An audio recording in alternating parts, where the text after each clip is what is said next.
Hey, welcome back to another experimental live read from Adult Brain. My name's Graham. I'm one of the narrators. This is Ragnarok, The Age of Fire and Gravel, written by Ignatius Donnelly in 1883.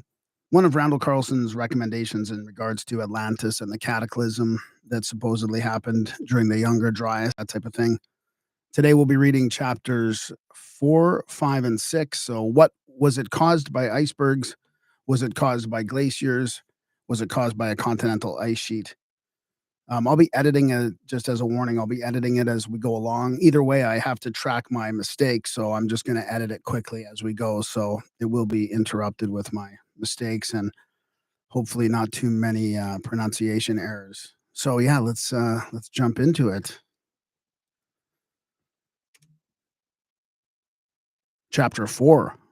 Was it caused by icebergs?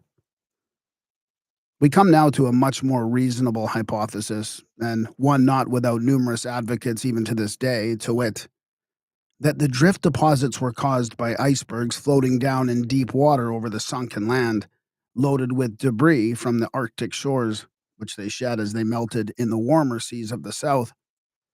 This hypothesis explains the carriage of enormous blocks weighing hundreds of tons from their original site to where they are now found, but it is open to many unanswerable objections. I forgot to share screen, so I will share my entire screen so you can see what's going on. I was wondering about that.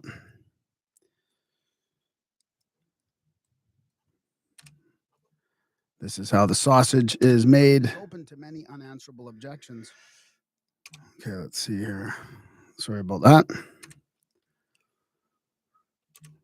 In the first place, if the drift had been deposited underwater deep enough to float icebergs, it would present throughout. In the first place, if the drift had been deposited underwater deep enough to float icebergs, it would present throughout unquestionable evidences of stratification, for the reason that the larger masses of stone would fall more rapidly than the smaller, and would be found at the bottom of the deposit. If, for instance, you were to go to the top.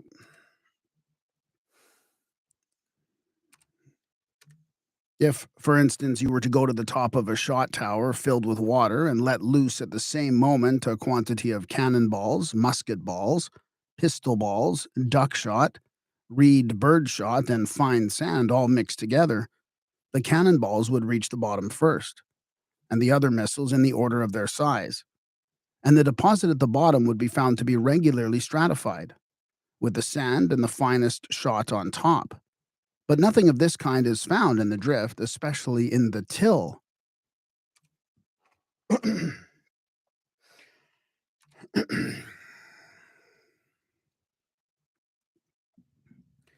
Just going to expand this screen a little bit. That'll help a bit. Clay, sand, gravel, stones, and boulders are all found mixed together in the utmost confusion. Higgledy, piggledy, pell-mell, says Geeky. Neither can till owe its origin to icebergs. If it had been distributed over the sea bottom, it would assuredly have shown some kind of arrangement. When an iceberg drops its rubbish, it stands to reason that the heavier blocks will reach the bottom first, then the smaller stones, and lastly the finer ingredients. There is no such assortment visible, however, in the normal till, but large and small stones are scattered pretty equally through the clay, which moreover is quite unstratified. This fact alone disposes of the iceberg theory as an explanation of the drift. Again, whenever deposits are dropped in the sea, they fall uniformly and cover the surface below with a regular sheet, conforming to the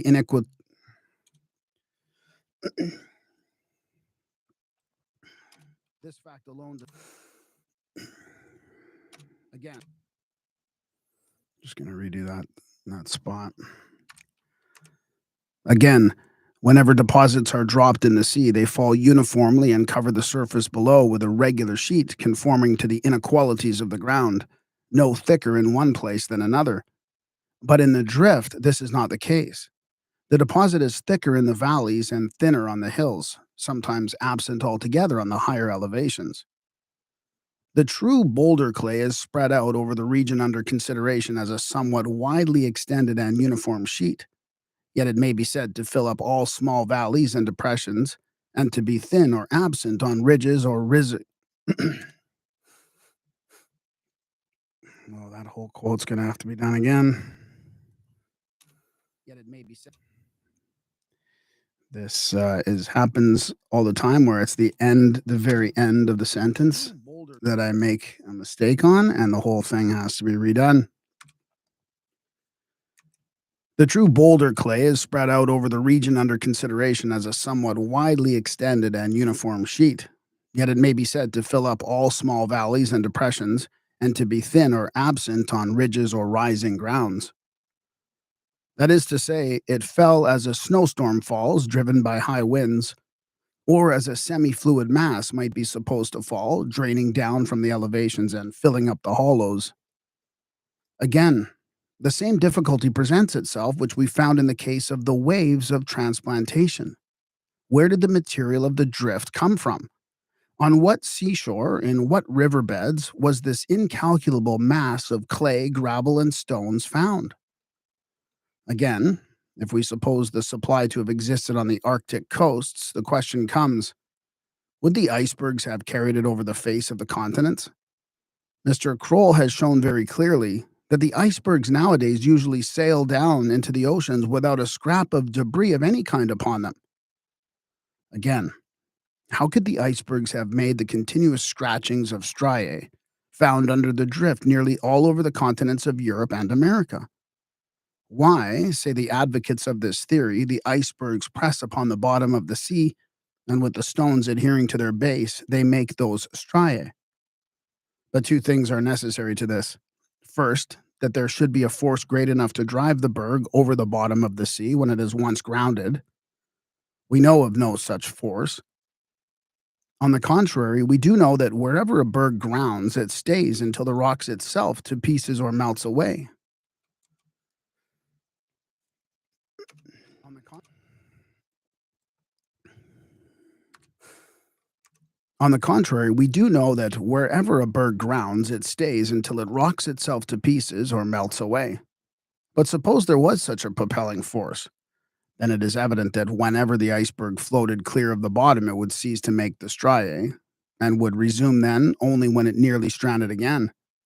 That is to say, when the water was deep enough for the berg to float clear of the bottom of the sea, there could be no striae. When the water was too shallow, the berg would not float at all, and there would be no striae. The bird would mark.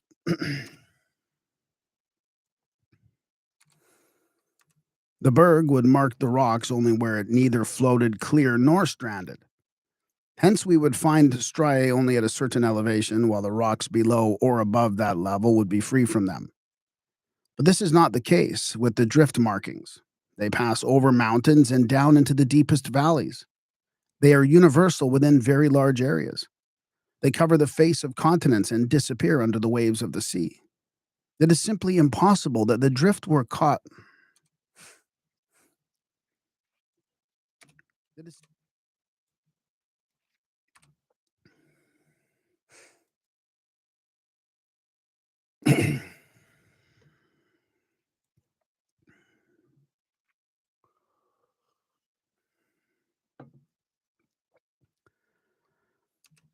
It is simply impossible that the drift was caused by icebergs. I repeat, when they floated clear of the rocks, of course they would not mark them. When the water was too shallow to permit them to float at all, and so move onward, of course they could not mark them. The striations would occur only when the water was just deep enough to float the berg, and not deep enough to raise the berg clear of the rocks.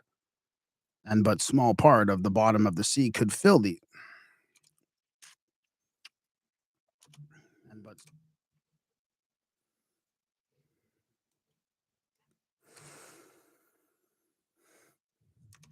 and but a small part of the bottom of the sea could fulfill these conditions. Moreover, when the waters were 6,000 feet deep in New England and 4,000 feet deep in Scotland, and over the tops of the Rocky Mountains, where was the rest of the world and the life it contained?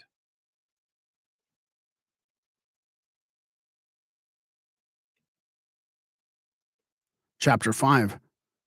Was it caused by glaciers? Was it a glacier? It is a river of ice crowded by the weight of mountain ice down into some valley along which it descends by a slow, almost imperceptible motion due to a power of the ice under the force of gravity to rearrange its molecules. It is fed by the mountains and melted by the sun.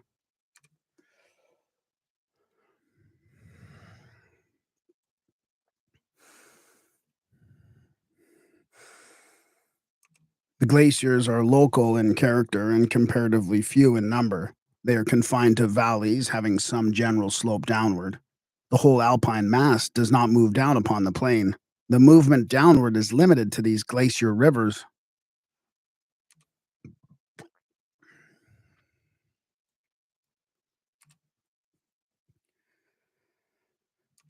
The glacier complies with some of the conditions of the problem. We can suppose it capable of taking in its giant paw a mass of rock and using it as a graver to carve deep grooves in the rock below it.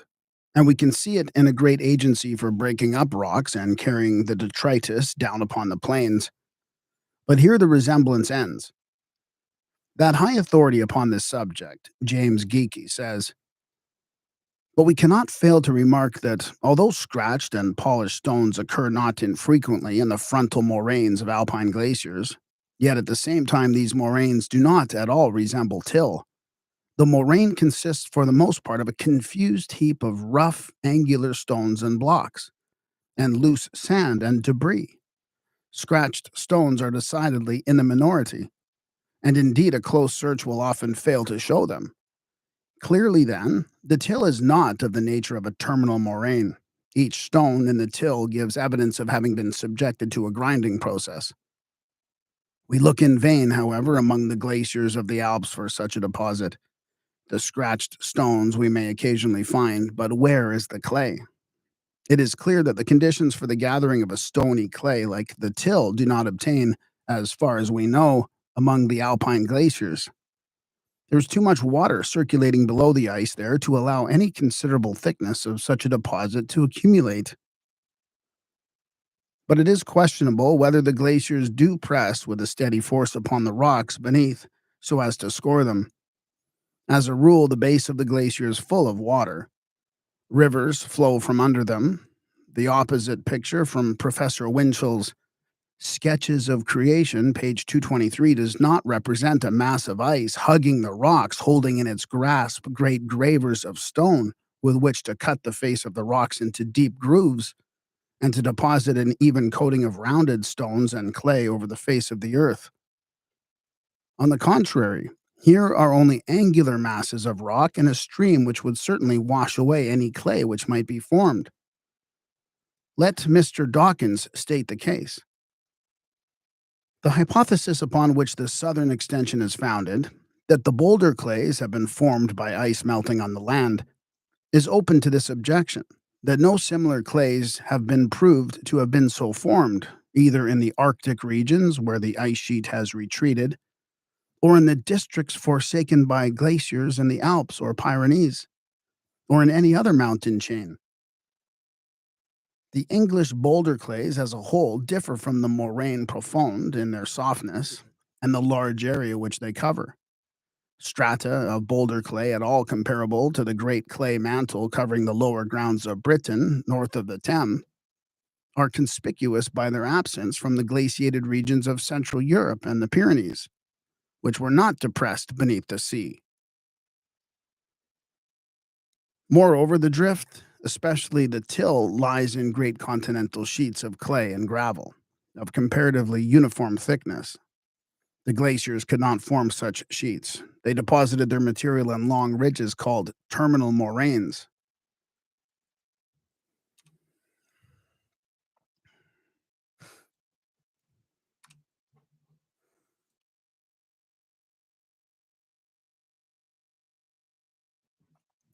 The picture here, a river issuing from a Swiss glacier underneath.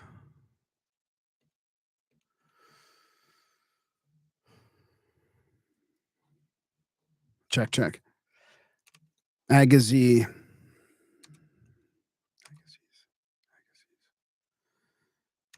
Agassiz, the great advocate of the ice origin of the drift, says, all these moraines are the landmarks, so to speak, by which we trace the height and extent, as well as the progress and retreat of glaciers in former times. Suppose, for instance, that a glacier were to disappear entirely. For ages, it has been a gigantic ice raft, receiving all sorts of materials on its surface as it traveled onward, and bearing them along with it, while the hard particles of rocks set in its lower surface have been polishing and fashioning the whole surface over which it extended. And it now melts, it drops in various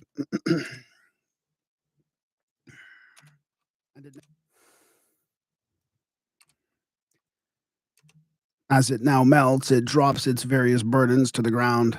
Boulders are the milestones marking the different stages of its journey. The terminal and lateral moraines are the framework from which it the, ter-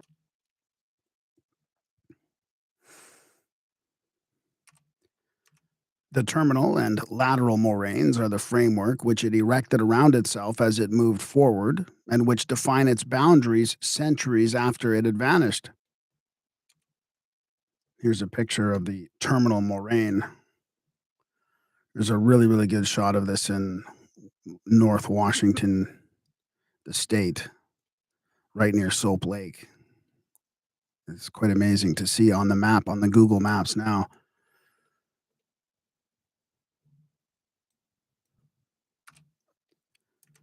And Professor Agassi gives us, on page 307 of the same work, the above representation of a terminal moraine. The reader can see at once that these semicircular ridges bear no resemblance whatever to the great drift deposits of the world, spread out in vast and nearly uniform sheets, without stratification over hills and plains alike. And here is another perplexity. It might naturally be supposed that the smooth, scratched, and smashed appearance of the underlying rocks was due to the rubbing and rolling of the stones under the ice of the glaciers. But, strange to say, we find that the scratched and polished rock surfaces are by no means confined to till-covered districts. They are met with everywhere and at all levels throughout the country, from sea to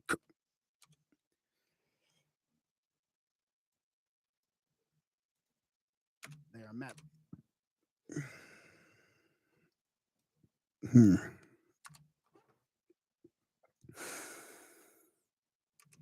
They are met with everywhere and at all levels throughout the country, from the seacoast up to near the tops of some of our higher mountains. The lower hill ranges, such as the Sidlaws, the Ochils, the Pentlands, the Kilbarcon, Kilbarcon, Kilbarcon, Kilburcon, Kilburcon. The lower hill ranges, such. All right, let's see here. I'm gonna have to do some. Gonna have to do some Googling here quickly. I tried to skim through this to make sure, but let's ask my assistant how to pronounce that.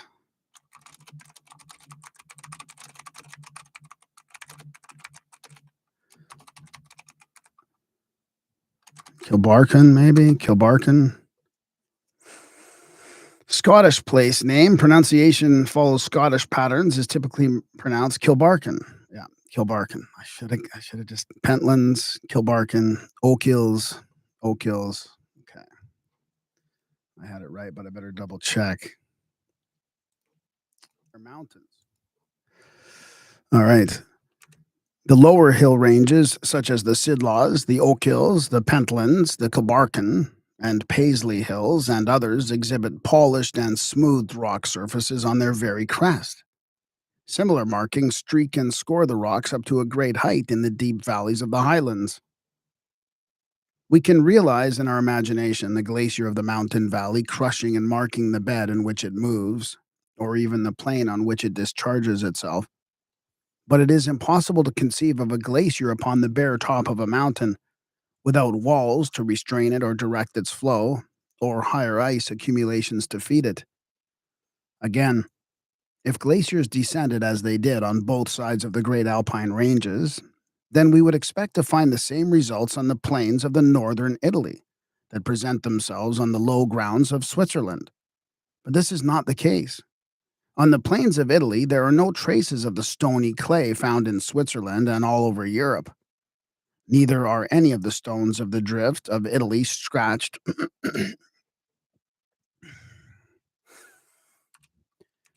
Neither are any of the stones of the drift of Italy scratched or striated.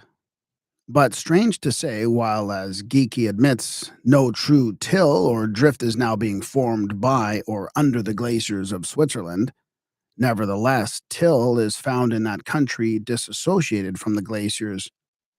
Geeky says, in the low grounds of Switzerland, we get a dark, tough clay packed with scratched and well rubbed stones, and containing here and there some admixture of sand and irregular beds and patches of earthy gravel.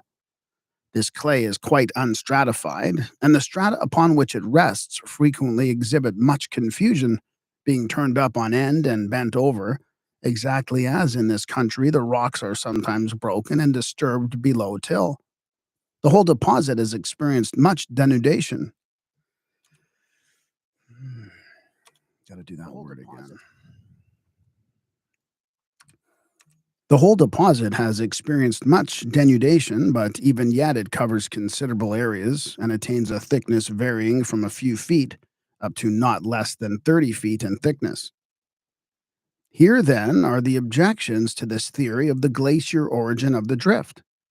1. The glaciers do not produce striated stones. 2. The glaciers do not produce drift clay. 3. The glaciers could not have formed continental sheets of till. 4. The glaciers could not have existed upon and consequently could not have striated the mountain tops. 5. The glaciers could not have reached the great plains of the continents far remote from valleys where we still find the drift and drift markings. 6. The glaciers are limited in number and confined in their operations and were utterly inadequate to have produced the thousands of square miles of drift debris which we find enfolding the world.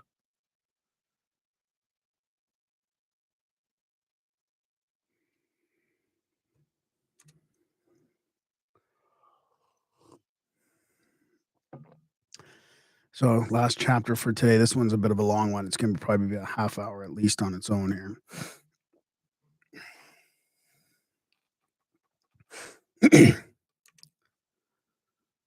Chapter 6. Was it caused by continental ice sheets? We come now to the theory which is at present most generally accepted.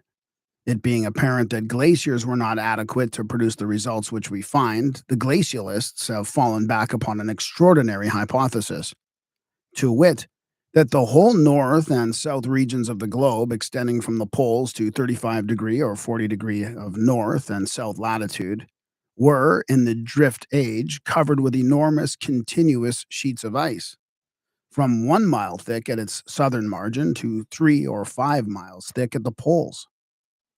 As they find drift scratches upon the tops of mountains in Europe 3,000 to 4,000 feet high, and in New England upon elevations 6,000 feet high, it follows, according to this hypothesis, that the ice sheet must have been considerably higher than these mountains, for the ice must have been thick enough to cover their tops and high enough and heavy enough above their tops to press down upon and groove and scratch the rocks. And as the striae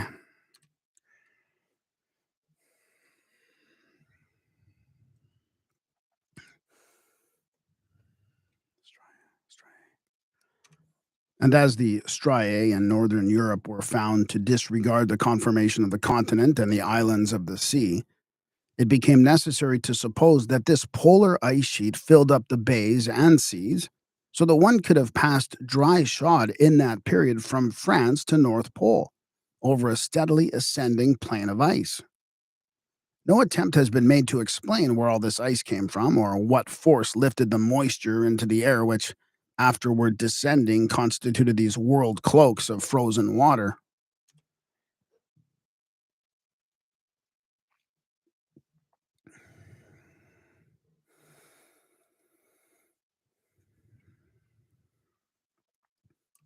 It is perhaps easy to suppose that such world cloaks might have existed. We can imagine the water of the seas falling on the continents and freezing as it fell, until in the course of ages it constituted such gigantic ice sheets. But something more than this is needed. This does not account for the hundreds of feet of clay, boulders, and gravel. But it is supposed that these were torn from the surface of the rocks by the pressure of the ice sheet moving southward. But what would make it move southward? We know that some of our mountains are covered today with immense sheets of ice, hundreds and thousands of feet in thickness. Do these dep-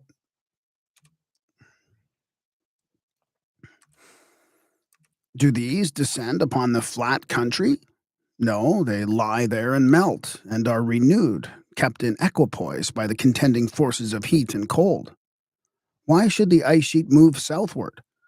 Because, say the glacialists, the land of the northern parts of Europe and America were then elevated 1,500 feet higher than at present, and this gave the ice a sufficient descent.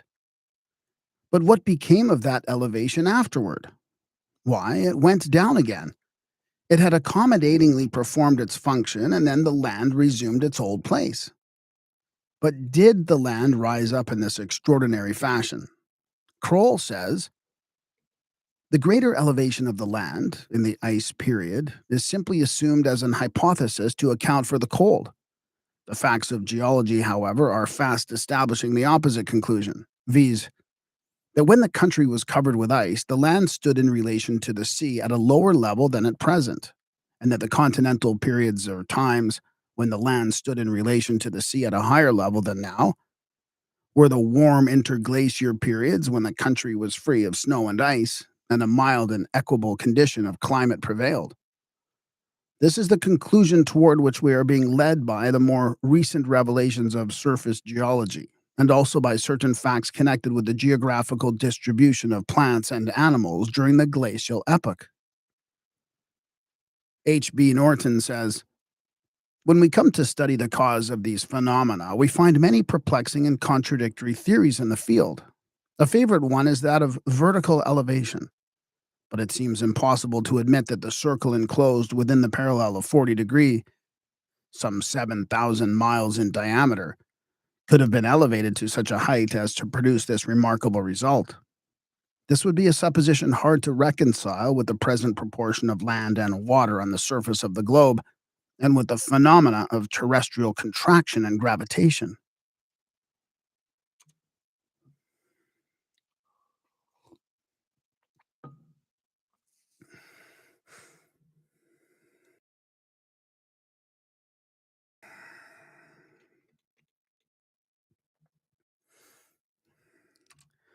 Check. We have seen that the surface rocks underneath the drift are scored and grooved by some external force. Now we find that these markings do not all run in the same direction. On the contrary, they cross each other in an extraordinary manner. The cut on the following page illustrates this. If the direction of the motion of the ice sheets which caused these markings was, as the glacialists allege, always from the elevated region in the north to the lower ground in the south, then the markings must always have been in the same direction. Given a fixed cause, we must have always a fixed result. We shall see as we go on in this argument that the deposition of the till was instantaneous. And as these markings were made before or at the same time the till was laid down, how could the land possibly have bobbed up and down, now here, now there, so that the elevation from which the ice sheet descended should have been aware of that happening. That's going to be a big redo here. Let's see.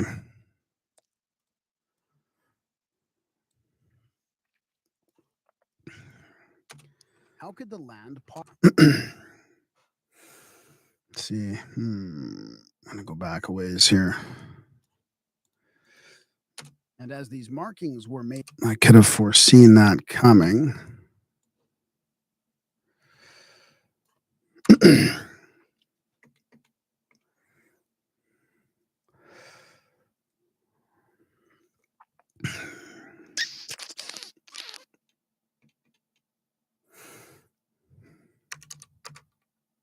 Check.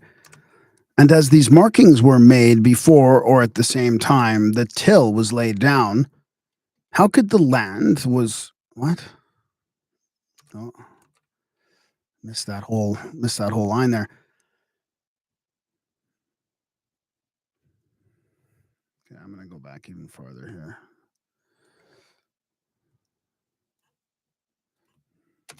We shall see as. All right, here we go. Going back to the beginning here. We shall see as we go on in this argument that the deposition of the till was instantaneous, and as these markings were made before or at the same time the till was laid down, how could the land possibly have bobbed up and down, now here, now there, so that the elevation from which the ice sheet descended was one moment in the northeast and the next moment had whirled away into the northwest? Here's a good here's a good picture here of the striations or the scratching. Sketch of glacier furrows and scratches at Stony Point, Lake Erie, Michigan. AA deep water line BB. So AA is over here. Where is AA? AA right here, the deep water line. BB over here. Border of the bank of earthly materials, and CC. See that way. Deep parallel grooves 4.5 feet apart and 25 feet long, bearing north 60° east. D is a set, there's D right there, is a set of grooves and scratches bearing north 60° west. And E is a natural bridge. There's E right there. All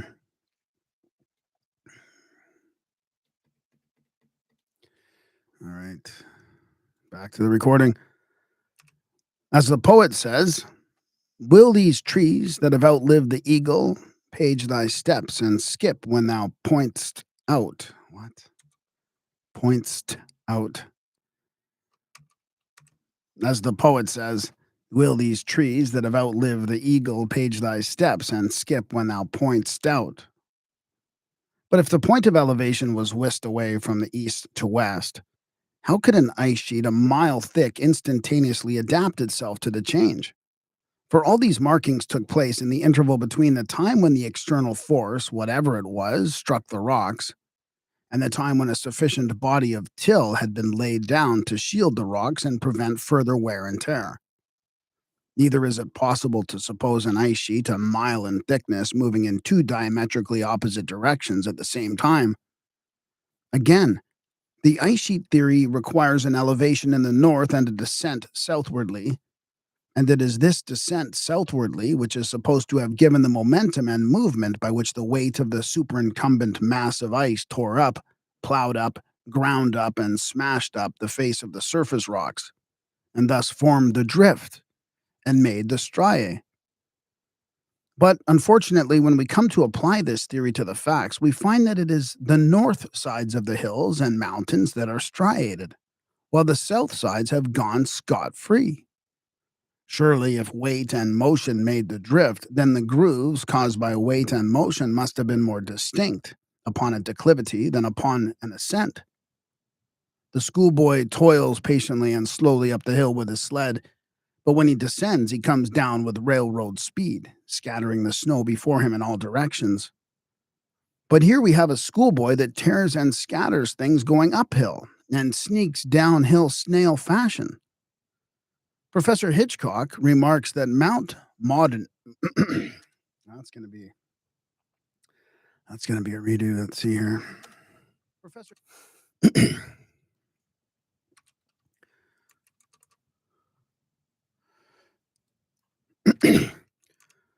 Professor Hitchcock remarks that Mount Monadnock, New Hampshire, 3,250 feet high, is scarified from top to bottom on its northern side and western side, but not on the southern. This state of things is universal in North America. But let us look at another point. If the vast deposits of sand, gravel, clay, and boulders, which are found in Europe and America, were placed there by a great continental ice sheet reaching down from the North Pole to latitude 35° or 40°, if it was that the ice that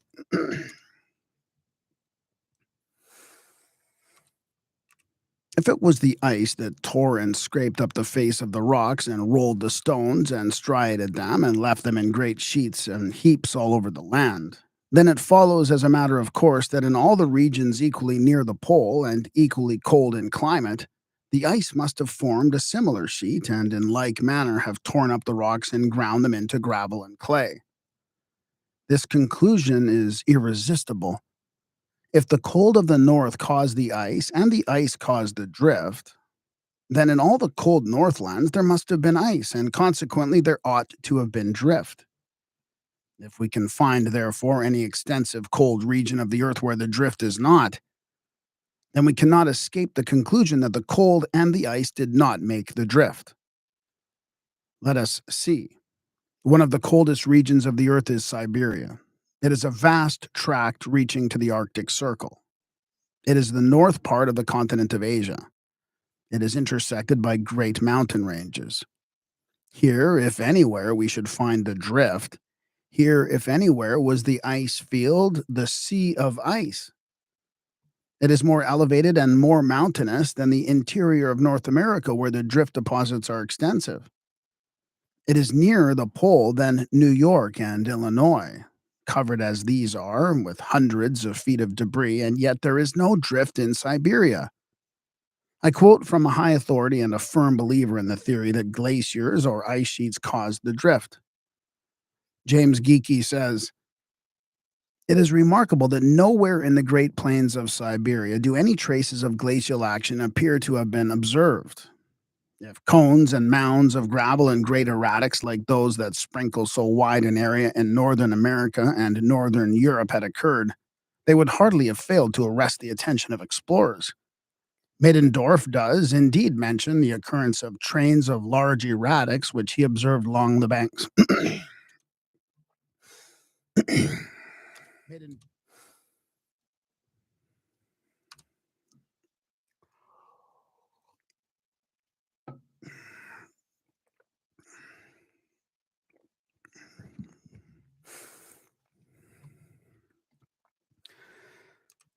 Middendorf does indeed mention the occurrence of trains of large erratics which he observed along the banks of some of the rivers, but these, he has no doubt, were carried down by river ice. The general character of the tundras is that of wide, flat plains covered for the most part with a grassy and mossy vegetation, but here and there bare and sandy. Frequently, nothing intervenes to break the monotony of the landscape. It would appear then that in North Asia, representatives of the glacial deposits, which are met with in similar latitudes in Europe and America, have apparently no equivalent in Siberia. Consequently, we find the great river deposits with their mammalian remains, which tell of a milder climate than now obtains in those high latitudes, still lying undisturbed at the surface. Think of the significance of all this. There is no drift in Siberia, no till, no boulder clay, no stratified masses of gravel, sand, and stones. There was then no drift age in all northern Asia up to the Arctic Circle. How pregnant is this admission? It demolishes at one blow the whole theory that the drift came of the ice. For surely, if we could expect to find ice during the so called glacial age anywhere on the surface of our planet, it would be in Siberia.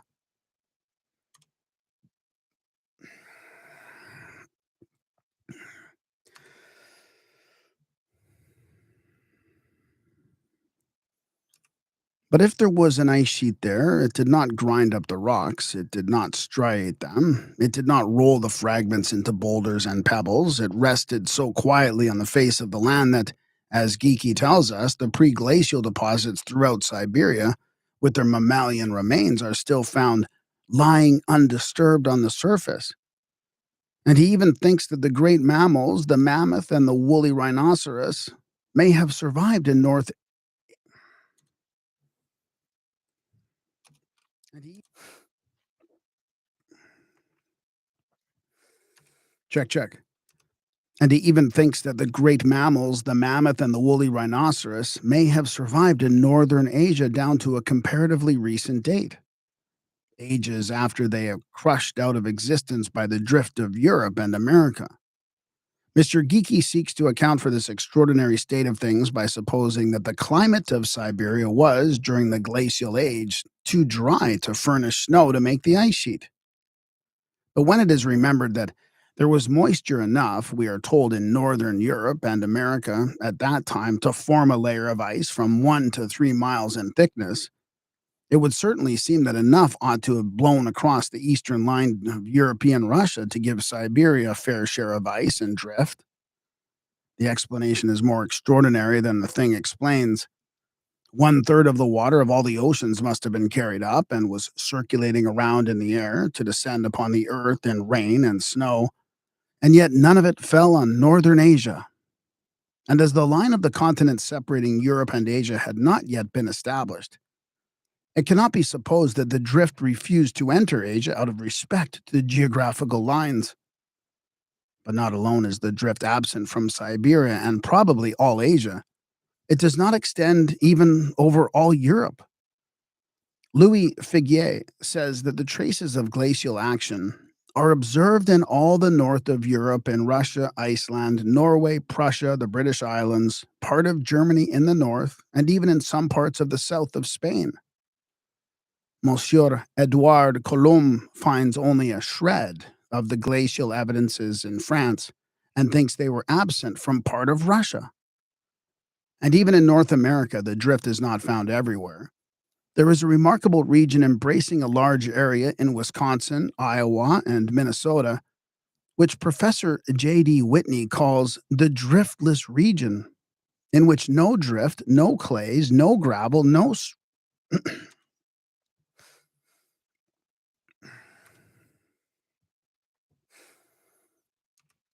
in which no drift, no clays, no gravel, no rock striae or furrows are found. The rock surfaces have not been ground down and polished. This is the more remarkable, says Geeky, seeing that the regions to the north, west, east, and south are all more or less deeply covered with drift deposits.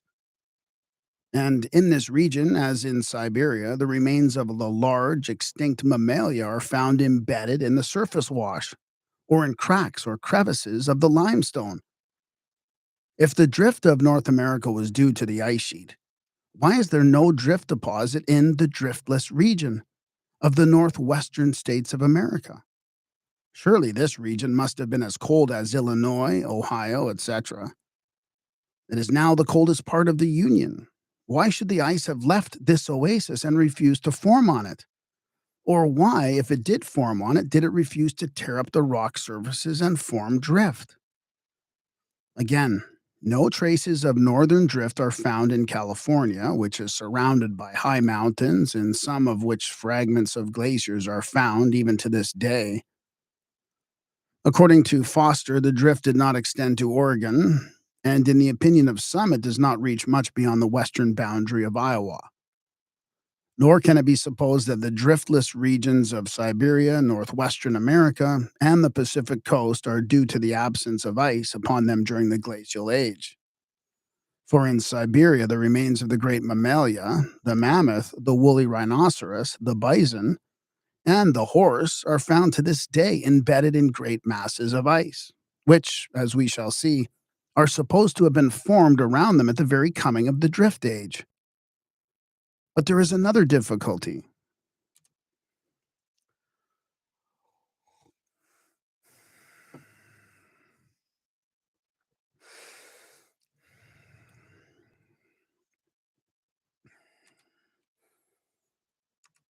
Let us suppose that on all the continents an ice belt came down from the north and south poles to 35° or 40° of latitude, and there stood massive and terrible, like the ice sheet of Greenland, frowning over the remnant of the world and giving out continual fogs, snowstorms, and tempests. What under such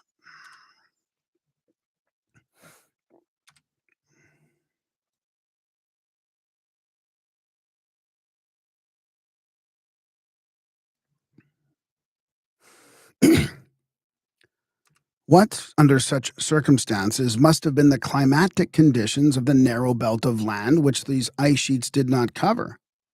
Louis Figuier says, such masses of ice could only have been covered the Earth. such, such masses of ice could only have covered the Earth when the temperature of the air was lowered at least some degrees below zero. But organic life is incompatible with such a temperature, and to this cause we must attribute the disappearance of certain species of animals and plants, in particular the rhinoceros and the elephant, which, before this sudden and extraordinary cooling of the globe, appeared to have limited themselves in immense herds to northern Europe, and chiefly to Siberia, where their remains have been found in such prodigious quantities. But if the now temperate region of Europe and America was subject to a degree of cold great enough to destroy these huge animals, then there could not have been a tropical climate anywhere on the globe. If the line of 35° or 40° north and south was several degrees below zero, the equator must have been at least below the frost point.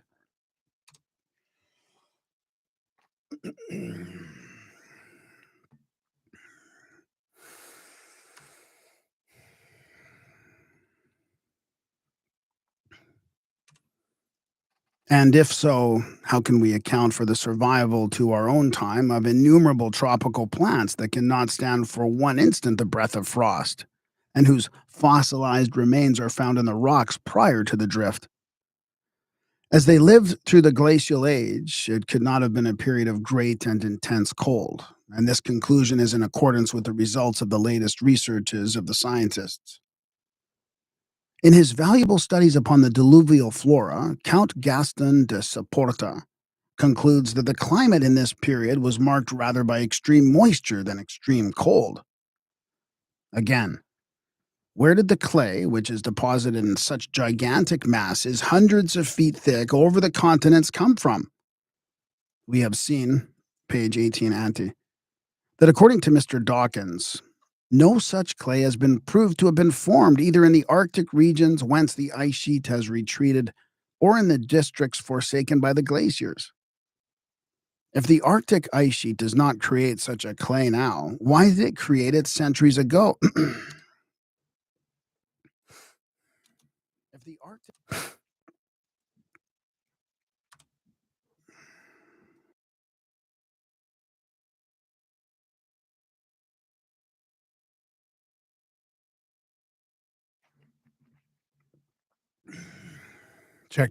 check.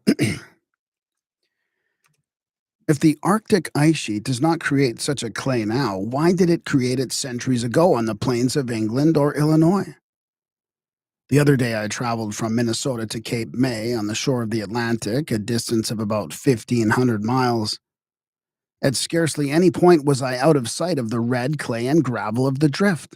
It loomed up amid the beach sands of New Jersey. It was laid bare by railroad cuts in the plains of New York and Pennsylvania. It covered the highest tops of the Alleghenies at Altoona. The farmers of Ohio, Indiana, Illinois, and Wisconsin were raising crops upon it. It was everywhere. If one had laid down a handful of the Wisconsin drift alongside of a handful of the New Jersey deposit, he could scarcely have perceived any difference between them. Here, then, is a geological formation almost identical in character, 1,500 miles long from east to west, and reaching through the whole length of North and South America, from the Arctic Circle to Patagonia. Did ice grind this out of the granite?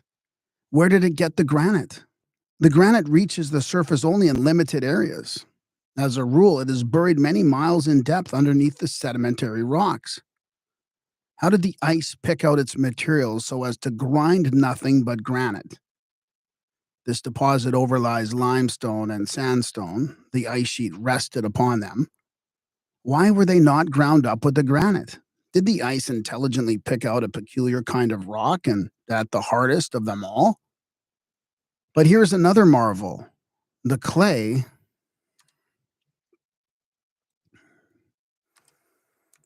But here is another marvel. This clay is red. The red is due to the grinding up of mica and hornblende. Granite is composed of quartz, feldspar, and mica. In senetic granite, the materials are quartz, feldspar, and hornblende. Mica and hornblende contain considerable oxide of iron, while feldspar has none. When mica and hornblende are ground up, the result is blue or red clays, as the oxidation of the iron turns the clay red, while the clay made of feldspar is light yellow or white. Now then, not only did the ice sheet select for grinding the granite rocks and refuse to touch the others, but it put the granite itself through some mysterious process by which it separated the feldspar from the mica and hornblende and manufactured a white or yellow clay out of the one which it deposited in great sheets by itself, as west of the Mississippi. While it ground up the mica and hornblende, it made blue or red clays, which it laid down elsewhere, as the red clays are spread over that great stretch of 1,500 miles to which I have referred. Can anyone suppose that ice could.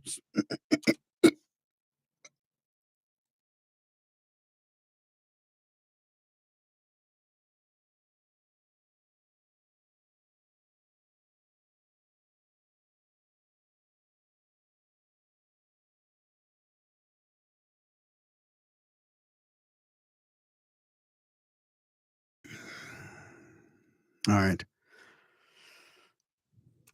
Can anyone suppose that ice could so discriminate?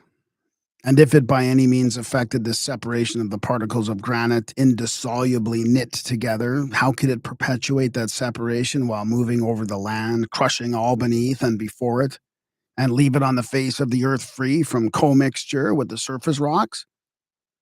Again, the ice sheets which now exist in the remote north do not move with a constant and regular motion southward, grinding up the rocks as they go. A recent writer describing the appearance of things in Greenland says, "The coasts are deeply indented with numerous bays and fjords and firths, which, when traced inland, are almost invariably found to terminate against glaciers. Thick ice frequently appears, too, crowning the exposed sea cliffs, from the edges of which it droops in thick, tongue-like and stalactic projections until its own weight forces it to break away and topple down the precipices into the sea. This does not represent an ice sheet moving down continuously from high grounds and tearing up the rocks. It rather breaks off like great icicles from the eaves of a house.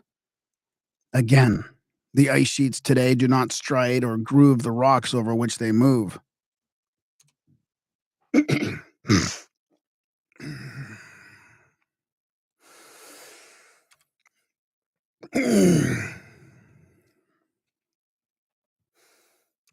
Mr. Campbell, author of two works in defense of iceberg theory. Mr. Campbell, author of the two works. Mr. Campbell, author of two works in defense of the iceberg theory, Fire and Frost, and A Short American Tramp, went in 1864 to the coasts of Labrador, the Strait of Belle Isle, and the Gulf of St. Lawrence for the express purpose of witnessing the effects of icebergs and testing the theory he had formed. On the coast of Labrador, he reports that at Hanley Harbor, where the whole strait is blocked up with ice each winter and the great mass swung bodily up and down, grating along the bottom at all depths, he found the rocks ground smooth but not striated. At Cape Charles and Battle Harbor, he reports, the rocks at the waterline are not striated. At St. Francis Harbor, the waterline is much rubbed smooth but not striated. At Sea Islands, he says, no striae are to be seen at the land wash in these sounds or on open sea coasts near the present waterline. Again, if these drift deposits, these vast accumulations of sand, clay, gravel, and boulders, were caused by a great continental ice sheet scraping and tearing the rocks on which it rested, and constantly moving toward the sun, then not only would we find, as I have suggested in the case of glaciers, the accumulated masses of rubbish piled up in great windrows or ridges along the lines where the face of the ice sheet melted, but we would naturally expect that the farther north we went, the less we would find of these materials. In other words, that the ice, advancing southwardly, would sweep the north clear of debris to pile it up in the more southern regions. But this is far from being the case. On the contrary, the great masses of the drift extend as far north as the land itself. In the remote, barren grounds of North America, we are told by various travelers who have visited those regions, sand hills and erratics appear to be as common as in the countries farther south. Captain Bach tells us that he saw great chains of sand hills stretching away from each side of the valley of the Great Fish River in north latitude.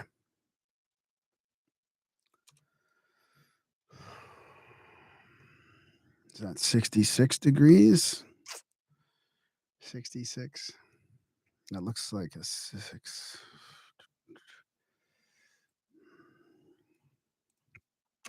Captain Bach. I'll start that one again with Captain Bach. Captain Bach tells us that he saw great chains of sandhills stretching away from each side of the valley of the Great Fish River in north latitude 66 degree of great height and crowned with gigantic boulders. Why did not the advancing ice sheet drive these deposits southward over the plains of the United States? Can we conceive of a force that was powerful enough to grind up the solid rocks and yet was not able to remove its own debris? But there is still another reason which ought to satisfy us once for all that the drift deposits were not due to the pressure of a great continental ice sheet. It is this: if the presence of the drift proves that the country in which it is found was once covered with a body of ice thick and heavy enough by its pressure and weight to grind up the surface rocks into clay, sand, gravel, and boulders, then the tropical regions of the world must have been covered with such a great ice sheet upon the very equator. For Agassiz found in Brazil a vast sheet of ferruginous clay with pebbles, which covers the whole country. A sheet of drift, says Agassiz, consisting of the same homogeneous unstratified paste and containing loose materials of all sorts and sizes, deep red in color and distributed, as in the north, in uneven hills, while sometimes it is reduced to a thin deposit. It is recent in time, although overlying rocks ancient geologically. Agassiz had no doubt whatever that it was of glacial origin. Professor Hart, who accompanied Professor Agassiz in his South American travels and published a valuable work called The Geology of Brazil, describes drift deposits as covering the province of Para, Brazil, upon the equator itself. The whole valley of the Amazon is covered with stratified and the hell was that? Thanks, Microsoft. The whole valley. The whole valley of the Amazon is covered with stratified and unstratified and unfossiliferous, unfossiliferous.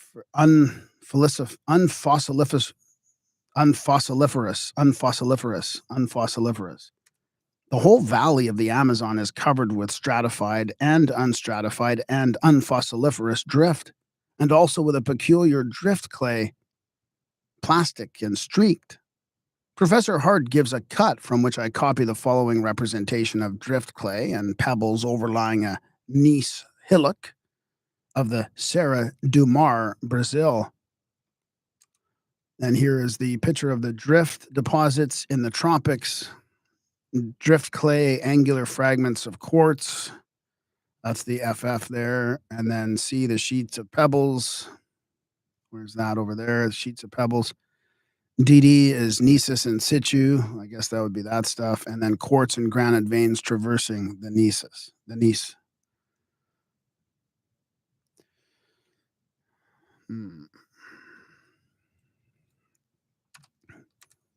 But here is the dilemma to which the glacialists are reduced. If an ice sheet a mile in thickness or even 100 feet in thickness was necessary to produce the drift, and if it covered the equatorial regions of Brazil, then there is no reason why the same climatic conditions should not have produced the same results in Africa and Asia. And the result would be that the entire globe, from pole to pole, must have rolled for days, years, or centuries, wrapped in a continuous casing, mantle, or shroud of ice, under which all vegetable and animal life must have utterly perished. And we are not without evidences that the drift deposits are found in Africa. We know that they extend in Europe to the Mediterranean.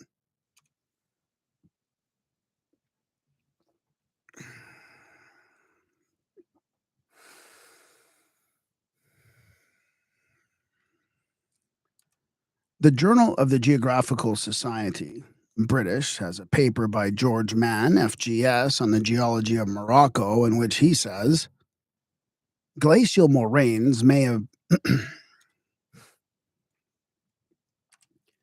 glacial moraines may be seen on this range nearly 8,000 feet above the sea, forming gigantic ridges and mounds of porphyritic blocks. In some places, damming up the ravines, and at the foot of Atlas are enormous mounds of boulders. These mounds oftentimes rise 2,000 feet above the level of the plain, and according to Mr. Mann, were produced by glaciers. We shall see hereafter that the sands bordering Egypt belong to the Drift Age. The diamond-bearing gravels of South Africa extend to within 22 degrees of the equator. It is even a question whether that great desolate land, the deserts of Sahara, covering a third of the continent of Africa, is not the direct result of this signal signal? I think they got it wrong there. I have to redo that now. It is even a I'm going to go single catastrophe.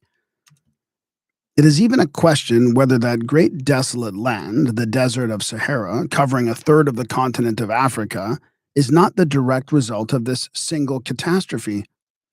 Henry W. Haynes tells us that drift deposits are found in the desert of Sahara, and that in the bottoms of the dry ravines or wadis, which pierce the hills that bound the valley of the Nile, I have found numerous specimens of flint axes of the type of Saint Acule, which have been adjudged to be true Paleolithic implements by some of the most eminent cultivators of prehistoric science. The sand and gravel of Sahara are underlaid by a deposit of clay. Bayard Taylor describes in the center of Africa great plains of coarse gravel dotted with gray granite boulders. In the United States, Professor Winchell shows that the drift deposits extend to the Gulf of Mexico. At Jackson in southern Alabama, he found deposits of pebbles 100 feet in thickness. If there are no drift deposits except where the great ice sheet ground them out of the rocks, then a shroud of death once wrapped the entire globe, and all life ceased. But we know that all life, vegetable, animal, and human, is derived from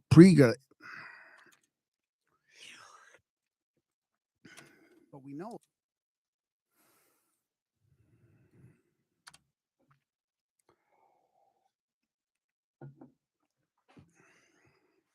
almost done this chapter here, I think.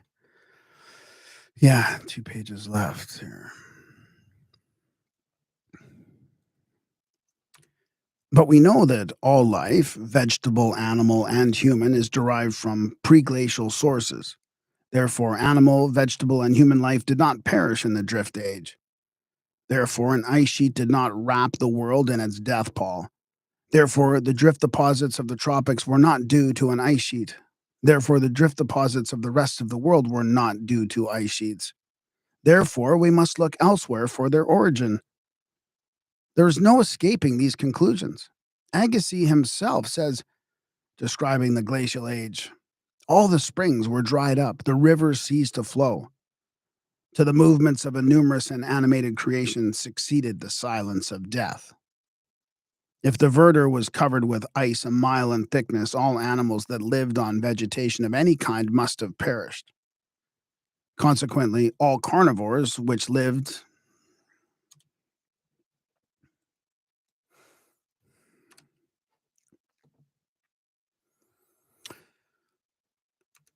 Consequently, all carnivores which lived on these must have ceased to exist, and man himself without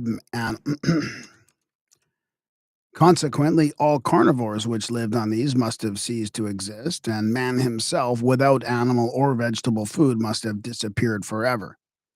A writer describing Greenland wrapped in such an ice sheet says,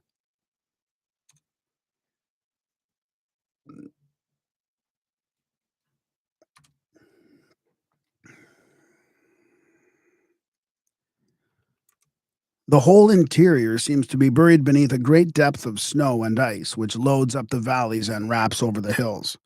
The scene opening to view in the interior is desolate in the extreme. Nothing but one dead, dreary expanse of white so far as the eye can reach. No living creature frequents this wilderness, neither bird, beast, nor insect. The silence, deep as death, is broken only when the roaring storm arises to sweep before it the pitiless, blinding snow. And yet the glacialists would have us believe that Brazil and Africa and the whole globe were once wrapped in such a shroud of death. Here, then, in conclusion, are the evidences that the deposits of the drift are not due to continental ice sheets. 1. The present ice sheets of the remote north create no such deposits and make no such markings. 2.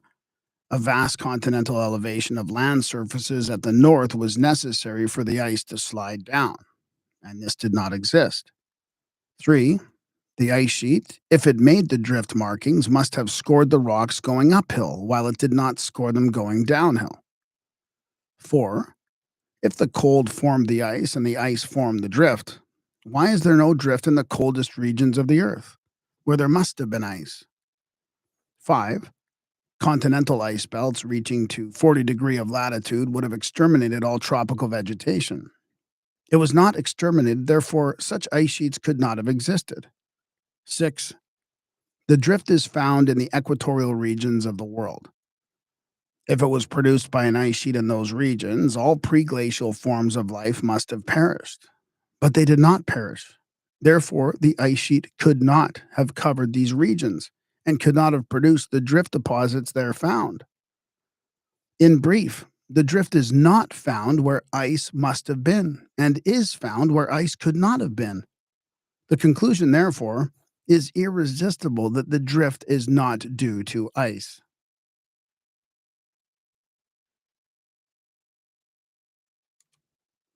And there we have it. Thank you so much for watching and listening to this experiment in live reading.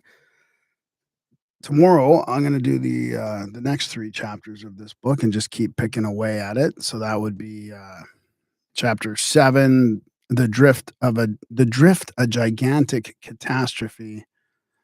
And what's after that? The drift. Where am I? Where am I looking here? The drift, a gigantic catastrophe, and then the great heat, a prerequisite. Ooh. So I don't know how many pages that is, or I'll have to look that up to see how many I could do. This was almost too long of a session, so just learning how to do this. Thanks. Please subscribe and like and all that stuff that they say on these channels, and let's hope to make a go of this. Thank you very much.